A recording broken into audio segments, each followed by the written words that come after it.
বিয়ানীবাজার সমিতি কুইবেক কানাডার উদ্যোগে সম্পন্ন হলো বার্ষিক বনভোজন। এবারের বনভোজনে মূল আকর্ষণ ছিল রাফেল ড্রর পুরস্কার, মন্ট্রিয়াল টু বাংলাদেশ রিটার্ন বিমান টিকিট। বিস্তারিত থাকছে কানাডা থেকে মোয়াজ্জেম সাজুর রিপোর্টে। প্রকৃতির নৈসর্গিক সৌন্দর্যে মোড়া মন্ট্রিয়ালের একটি পার্কে বিয়ানীবাজার সমিতির এমন আয়োজনে এসে চলুন শোনা যাক কি বলছেন বিয়ানীবাজারিরা।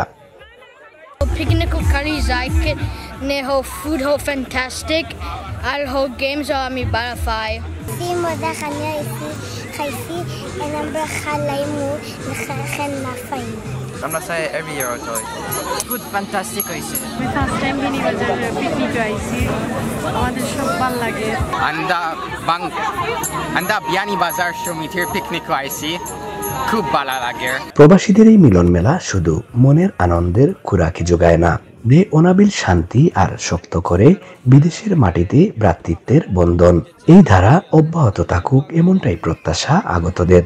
এখানেও আমরা মনে করো যে প্রতি বছরের মতো এবার আমরা এখন একত্রিত হয়েছি এবং আমরা একে অন্য ফ্যামিলির লগে দেখা সাক্ষাৎ হয়, খাওয়া দাওয়া হয়, গান বাজনা, এটা আমরা খুব ভালো লাগে। আমরা মনে করি কেন এটা বিনিয়োগে আছি। বিয়ানীবাজার সমিতি আজকে আমাদের বিয়ানীবাজার সমিতি কুইবেক কানাডার বনভোজন আমরা প্রতি বছরের নেয়া এই জায়গায় আমরা এই জায়গায় নয় মন্ট্রিয়ালের বিভিন্ন জায়গায় আমরা প্রতি বছর একত্রিত হই আমাদের যে আনন্দটা ভাগাভাগি করার জন্য। সমিতির সভাপতি মইনুল ইসলাম লিটন ও সাধারণ সম্পাদক মনিরুল ইসলাম শেলু জানালেন, তাদের এই আয়োজনের উদ্দেশ্য প্রবাসী একে অন্যের মধ্যে পারস্পরিক ভ্রাতৃত্বের বন্ধন আরো দৃঢ় করা এবং সামাজিক মমত্ববোধ সৃষ্টি করা। সমিতির দায়িত্বশীলরা আগামীতে এই ধারা অব্যাহত রাখার প্রতিশ্রুতি দিয়ে মিলন মেলায় সবাইকে ধন্যবাদ ও কৃতজ্ঞতা জানান। আমরা চাই সারা বাংলাদেশের মানুষের ভিতরে একটা প্রাণর সম্প্রীতি গড়িয়া উঠুক এবং আমরা কৃষ্টি কালচার এগুলারে দড়িয়ে রাখতাম চাই। বিশেষ করে আমরা বিদেশও কামকাজ লইয়া অতও ব্যস্ত থাকি, একে অন্য লোকের দেখা করার সুযোগও হয় না। একটা দিন অন্তত আমরা যদি একত্রিত হইতাম পারি তাইলে আমরা ভালোবাসার বন্ধনটা আরও সুদৃঢ় হইব। এটা তো ভাই আমরা আসলে মনের আনন্দে করি। আমরা প্রবাসে থাকি, আমরা সবাই খুবই ব্যস্ত, সারা বছর আমরা ব্যস্ততায় কাটে।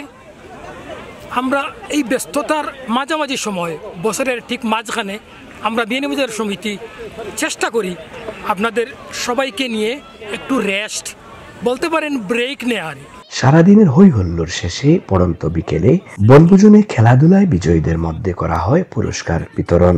এবারের বিয়ানীবাজার সমিতির বনভোজনে সবচেয়ে আকর্ষণীয় ছিল রাফেল ড্র। এতে পুরস্কার ছিল মন্ট্রিয়াল টু বাংলাদেশের বিমান টিকিট।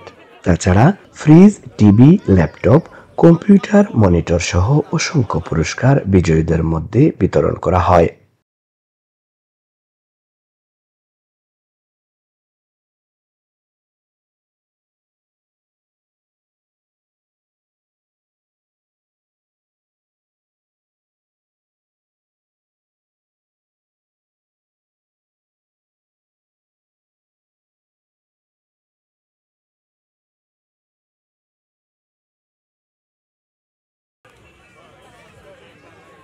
কানাডার মন্ট্রিয়াল থেকে Moazzem Saju, channel S news.